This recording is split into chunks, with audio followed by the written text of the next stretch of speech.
গরিব দুঃখী মানুষকে আইনি সেবা দেওয়ার ক্ষেত্রে জামালপুর জেলা লিগ্যাল এড অফিস বদ্ধপরিকর এবং এখানে যে কোনো মানুষ বিনা পয়সায় তার আইনি সেবা পেতে পারে।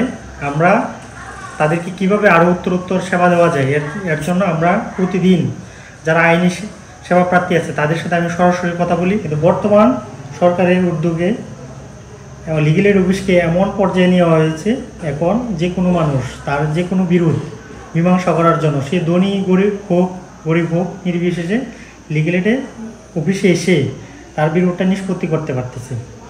তাহলে যেমন লিগ্যাল এড অফিসে আসলে একই সাথে তার তিনটা উপকার পাচ্ছে।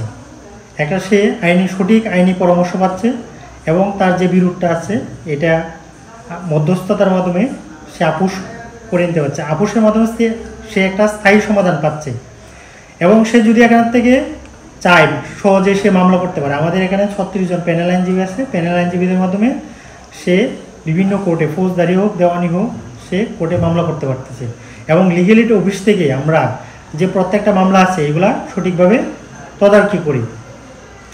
আমাদের এই 2024 সালে জানুয়ারি থেকে 31শে ডিসেম্বর পর্যন্ত আমরা অনেকগুলো মামলা প্রি কেস এবং পোস্ট কেসের মাধ্যমে নিষ্পত্তি করেছি।